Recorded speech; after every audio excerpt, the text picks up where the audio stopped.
welcome back to Making, the place that you can find encouragement in the middle of your everyday mess. So as I say, encouragement in chaos, because that's usually what happens around here. Today, we are going to be talking about something that's new to me, and I'm not going to tell you I'm the most knowledgeable person out there on the subject, but I will say I'm going to give you what little bit of information that I have learned for myself, and that is fresh milled flour. So I have here all of my grains that I currently have in stock. I recently decided that as of the first of this year that I was going to take my family on a journey of nothing but all whole wheat. By the end of the year, I want to be all whole wheat flour. I want to know more about it. I want to be more involved in it instead of going to the grocery store and buying the flour from the grocery store. I wanted to get involved more in this. Now, with that being said, there's some things that I learned just starting this last year about the different type of wheat berries that have brought me a long way. I started out with Kamut, and I'm sure I'm not saying it right. I had someone correct me on here, and I appreciate it, but for some reason I still can't get it right. Kamut, I don't know. I'm not putting the emphasis on the correct syllable. But anyways, regardless of what it's called, it's Kamut. And so that way you can go look it up. And I wish I would say it correctly. But anyways, besides the point, I started out in that direction because I went with the Food Nanny, and I absolutely love the Food Nanny. I love all of her recipes. I have her cookbook. I mean, I like anything to do with it. But it can get a little expensive. And I know that not everybody goes that direction. And we want to watch our money, especially with prices going up. And we're trying to keep our homes where we can purchase the things that we need, make the things that we need here from scratch. I will say that my daughter has a little funny saying that she says she says that we are an ingredient household. So when she gets ready to go get something to eat, everything in the house pretty much has to be made, because we don't really carry a lot of processed foods. Now, there are times holidays come around, we pick up some cereal or something like that for the kids to just kind of snack on, but it's not an everyday occurrence. And I will tell you that I bought right before Christmas, I went to Kroger and I bought some cereal. It was on sale, and I know my kids, they have a little sweet tooth sometime, and they like cereal. So I bought their favorite cereal, and I brought it home. We ended up with the flu. This is one of the reasons why I've been a little silent lately, because we ended up with the flu, and it just went from one to the other to me. I thought I was safe, and then suddenly I got the flu. So the cereal didn't get eaten. And literally, I'm going to say, as of this recording, the cereal has still not been eaten. So they nibble on it here and there. I think the thing is going to go stale before they actually get to it, because they're just not enthused about it. And they've even made the response that things taste funny. When we pick up something that's processed from the store, they'll say, it tastes weird. And my husband even remarked, he says, I think I can taste that it's processed. I can tell that it's, from the store. So with that being said, I know that making the swap that we're making is healthier for a family. It does require a lot more work. I won't lie to you and tell you that it's easier. I love crock pot meals, and I love to be able to put crock pot meals on, and that way we can go about our day. Sure, I homeschool. I run this business. I also have our little bakery that I'm doing. I'm a pastor's wife.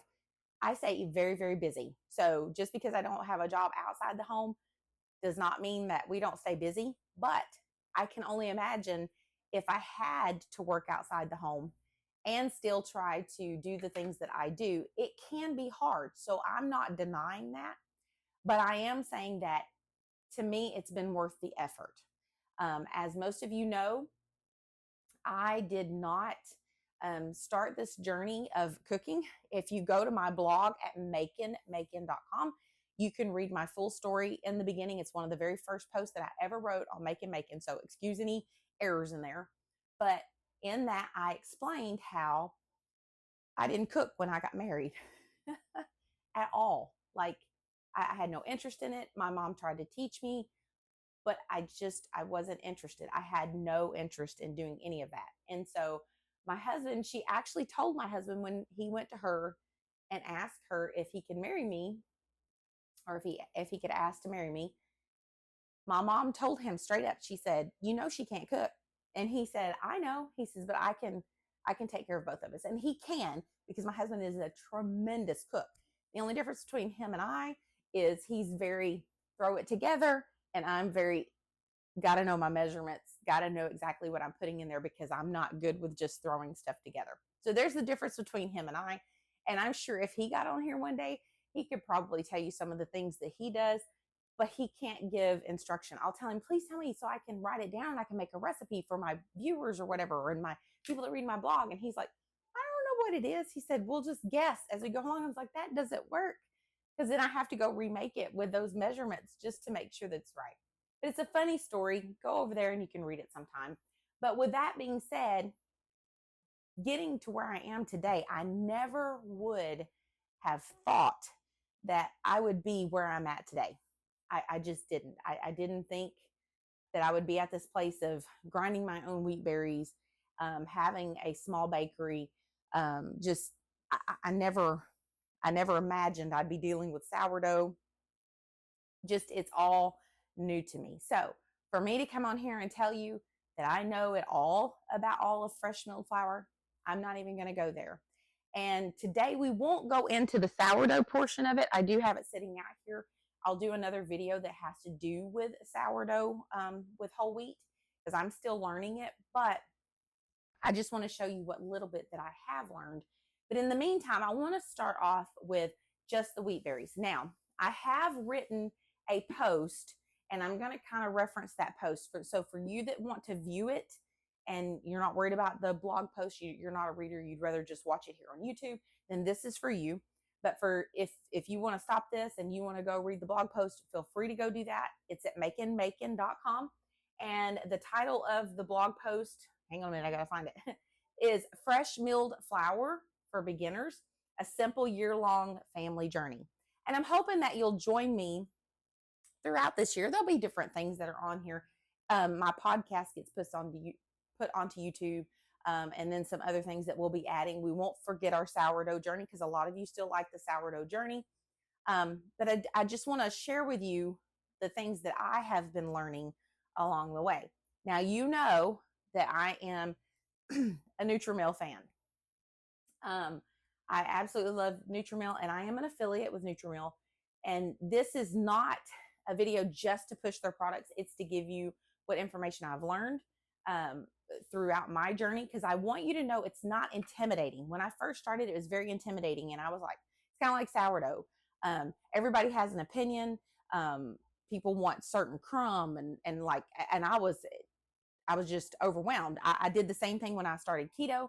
I was like, everybody had a certain opinion. You could only do things a certain way. And I was like, I was very intimidated. But when I started cooking and doing keto for my family, it really wasn't that bad once I did it my way. And what I'm telling you today may not feel simple to you, but I try to simplify the process because I'm a very simple person.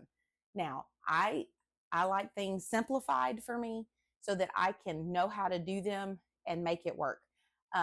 I will say that when I was doing just regular sourdough, this is one thing I've noticed, regular sourdough, that I would measure with cups and I wasn't worried about it. Now, I do know that when you do with grams and things like that, you get a better product with pretty much anything. If you use grams, you're going to get a better product. So a lot of those recipes out there that have grams and stuff, if they show grams, I highly recommend that you do it that way if you want the best possible product that you can make.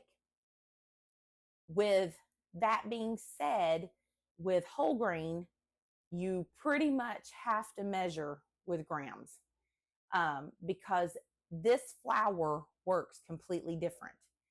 I plan on doing a few series of the same way that I'm going to do on the blog, a few series of things that goes into more depth as I learn about how to use it in your everyday life. So just for today, though, I want to break down the different type of berries that I personally deal with, that I know about. Like I said, I'm not the most knowledgeable person out there, and there's people out there that can definitely give you more information, and I do highly recommend that you go search that information. But for me, this is what I have found, and this is what I have learned by experiment for myself. So I do have a lot of Nutrimil product here, and I want to say thank you to everyone that has used my code MAKINMAKIN20 and gone to Nutrimil.com and purchased. It has made a difference, and it goes to support what I do here in the blog. I don't make a ton of money, but I do make some, and it's enough to help give my family a little bit of extra food and, you know, things that we might need. And I really, really appreciate that. And I want to make sure I don't go any farther without saying thank you for that. So if you are interested, some of the things that I do have here today are Nutrimil, such as my green meal. I have, not this bucket, sorry, it's what I put some of my flour in when I grind it, some of my flour. I have my Bosch mixer, and I have their canisters here that I absolutely love.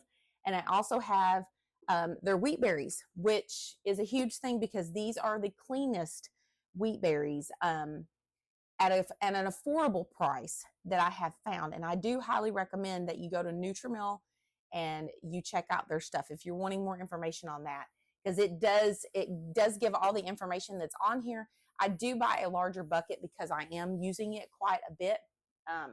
I have fully transitioned over to our sourdough bread to be fresh milled. So that's why I'm buying the bigger buckets of things. Now, I'm going to use my iPad a little bit because I don't want to tell you anything that is wrong of what I have already discussed in this. But I want you to understand there is a difference between hard wheat berries and soft wheat berries. There's a difference between white and red. So this is, like I said, this has all been a huge learning curve for me. And I have each one of these here. I have my hard white wheat. I have my soft white wheat. And then I have my hard red. Now, this is the hard red is the one that I started out with first. My husband, back during COVID, had bought me this. I think, I'm trying to remember, I think he bought this before I even bought my grain meal. And he, you know, we had already started prepping. And so it was back around the time of COVID, I think, that he bought this. And so I was like, what am I supposed to do? This is before I even started. What am I supposed to do with this big old bucket of wheat? And he's like, oh, we'll figure it out. We'll grind and whatever. And so I was like, okay, well, now I know. Now I can understand the difference between each one. But I'm going to show you the hard red. And I don't know, I'm going to make sure you can see this. But this is the hard red wheat, okay? It is a little bit darker. And then we have the soft white wheat here, a little bit smaller. It's a smaller grain and a lighter color than that hard red. And then we have the hard white wheat. Now this one looks a little similar to the soft white. So they get a little confusing if you just have them in a jar like this and you don't have them labeled. It can get a little confusing. This one does look a little bit darker than the soft white, but make sure you label your stuff. That's probably the biggest thing that I could tell you, is that if you do this and you do what I'm going to say today, then make sure you're labeling everything so that you know what is what. So let's explain the difference between each one of these, okay? So soft white wheat berries. So soft white wheat is typically lower in protein and gluten strength. So it makes it really good for like baked goods. We're talking biscuits, muffins, pancakes, waffles, cookies, things like that, cakes. That's where your soft white, let me move these around so I don't get confused. But that is where your soft white is going to come in. This berry here is going to come in for that. Now, I have made waffles, and I'm telling you, they are delicious. I plan on getting the recipe, if it's not already posted on the blog, I plan on getting the recipe over there for you. I just use my basic waffle recipe. The only difference is, like I said, I had to measure by grams, because if you go cup for flour, they weigh differently. And so you can't do cup for cup. It's a completely different thing. So make sure that you're using grams, and you can get a little scale.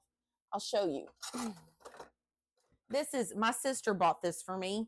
It's just a Pioneer Woman scale that she bought for me for Christmas, I think last year. And when she got it, I was just barely using the scale, and now I use it for everything. I use it all the time. So if you use the soft white, remember it's lower in protein, lower in gluten strength. So that's the one that you're going to want to use for all of your smaller stuff. I say smaller stuff. I don't know why I said that. Your baked goods. Let's get that correct. So you're going to want to use that for your baked goods. Now, I'm going to repeat myself. This is just a simplified breaking down what the grains are. We will do another video, and maybe we'll show, I know we're going to do one where the sourdough, I want to show you about the sourdough and how to feed it, what's the best way to feed it, how long, and the differences, and it versus regular sourdough. There is a difference, a huge difference. But I would like to break down, like maybe showing you how to make a recipe, converting it. I have converted one recipe from a book, and it was cookies, and it was for the magnolia. I think I may have posted somewhere else. I don't even know. I've got so much stuff going on. I can't remember what I'm doing from one day to the next. But it was from the Magnolia cookbook, and it was her chocolate brownie cookies.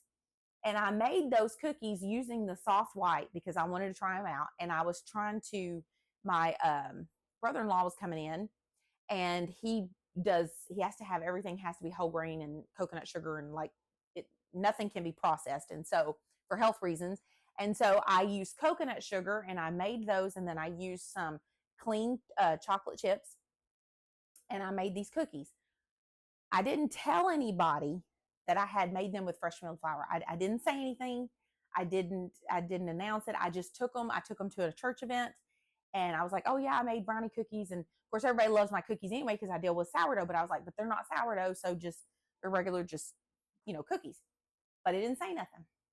And those cookies have been talked about and talked about and talked about and talked about. And no one knew that that was fresh milled flour and that it was coconut sugar. They had no idea that it was, made that way. So that tells you, a lot of people, the fear of getting into, it was for us, now you may not feel this way, but the fear of getting into doing whole grains is the taste, that it's really going to affect your family, and your family's not going to like the taste as much. But if you do it right, I feel like your family will enjoy it if you introduce it slowly and you don't overdo it just just all at once. Sometimes you can do half and half. You could do half wheat, and then you could do half of your commercial flour. And that way maybe you can just kind of wean them into the process of doing fresh milled flour. For me, that's how I started, was doing half and half. And then once I got into it, they've not had any problems with it. Now, with that being said, we said this is soft white, and I'm talking about white wheat berries at this present moment, and we'll get over to the red here in just a minute. Now, for the hard white wheat berries, okay, for these hard white wheat berries, they are used for bread. It's a higher protein content than the soft white, but because it's white, it has a lighter flavor than the hard red wheat. Okay, so you can use it in a lot of different things, but it's used mainly for bread. So like sandwich bread, dinner rolls, pizza dough, cinnamon rolls, and just our everyday yeast breads. So even if you don't do sourdough, you can use this in your yeast breads, and it works perfectly fine. That's why you'll see that I will lean towards, in a lot of our recipes that we'll do, you'll see me leaning towards white versus red. It has, the flavor in it is not so whole grain. It's more towards the way that you would regularly use your commercial flour. It leans in that direction. So another thing with that is, and I don't want to forget to talk about it, but it'll be the letting it sit, because it does work differently. So we've talked about the grams. I really should make myself a list for these videos. But we've talked about measuring it with grams. Okay. But there's also, you have to let it sit in autolose, I think is how you say it. Autolose. I've heard it a couple of different ways. But you let it sit in the wet mixture for 10 to 20 minutes and let it soak up the water and the liquid, because what it does is it helps to absorb it in the flour so that you know you have enough to be able to mix. So like I said, to mix it and get that gluten structure, you're trying to strengthen the gluten in it, because we're keeping the bran. I don't sift out the bran. You won't find anything probably in any of my recipes that says I sift the bran. Now, I have found recipes where they say they sift the bran, but to me, what's the point of doing whole wheat if we're going to take out the good nutrients? Okay. So that's the reason why I lean towards the soft and the hard white wheat berries.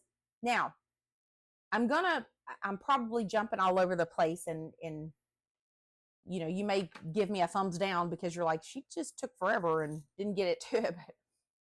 But I'm going somewhere with all of this, and I hope that it makes sense. But let's go to the red. So I've already explained that with the hard white and soft white, that the flavor is different. This hard red, now if you like that whole wheat, you like that really hearty flavor of wheat, then hard red is going to be the red wheat berry, I should say, is going to be the direction that you're going to want to go, whether it be soft or hard. But the only one I have ever dealt with is going to be hard red. Personally, I don't care for the flavor. It's good, but I noticed that my kids were like, now I could do it half and half, and I'm okay with it. So half of my commercial flour and then half of the whole wheat red berries, and I'm okay with it, but I'm not a huge fan. I really liked the white.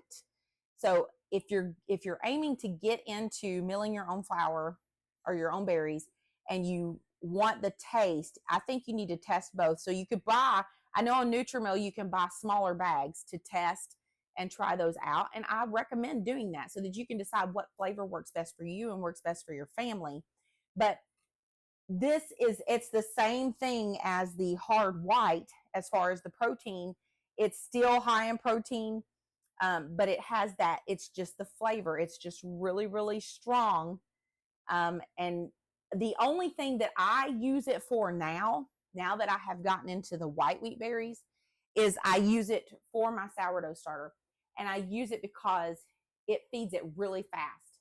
And when I say that, that means I can get a rise in 3 hours or less, depending on the temperature of the home, the weather outside, that kind of thing. But this rises a whole lot faster than regular sourdough. And so that's the reason I have this one on hand, and I use it. Like I said, we're going to get into that later. So with all of that being said, if you have any questions, anything that you would like for me to answer in any upcoming videos, make sure that you put it in the comments below. I am really excited about sharing with you our journey and how we transition our recipes over.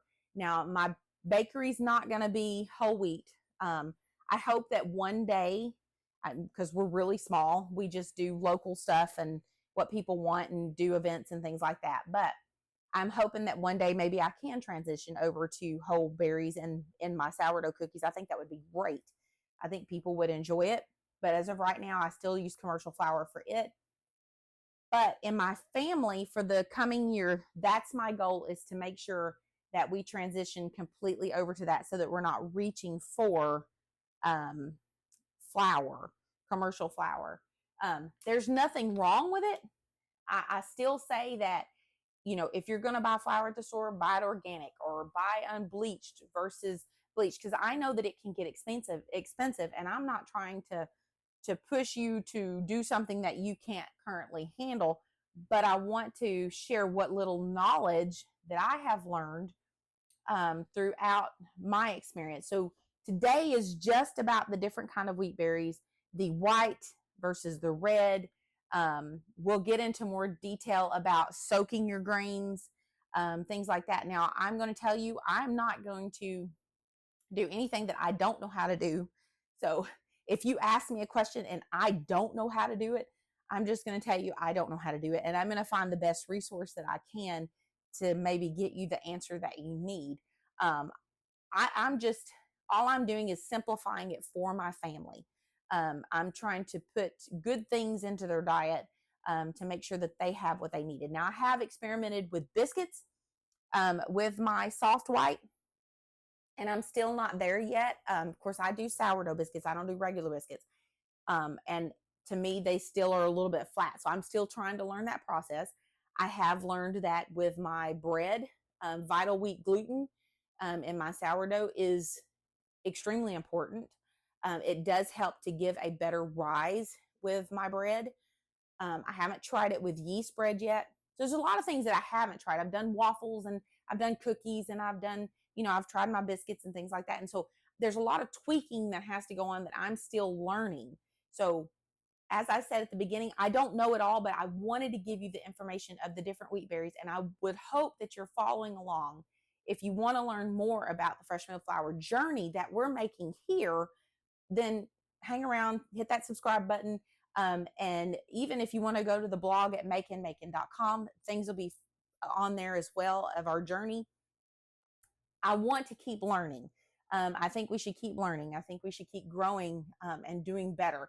But there are different berries that you do want to look for. I know you want to look for the clean ones because they do have that big long word of stuff that they spray on things. Now go ahead and laugh at me, but that's just the kind of person I am. I don't say all that, but it says it on here that, I don't know, this one's probably the one that you can see here. It tells you on here that it's a non-GMO product. It's glyphosate residue free. So that means it's not even, there's no spray on it. There's no spray near it. So that's a good thing. And then it just has all the information of how clean it is. So I do highly recommend this wheat berry, and the cost of it is actually cost efficient on Nutrimil. So you can check that out. If you have any questions, like I said, leave it in the comments below. Make sure you hit that subscribe button. Let me know if you're looking forward to following along with this journey. I hope that you are. I pray that everything is going good where you are. We're actually in the middle of fixing to get an ice storm within the next couple of days. Lord, help us all. I just pray that it's not as bad as what they're thinking that it's going to be. So keep us in your prayers. And remember, I'm always praying for you, even if I don't know who you are. God bless.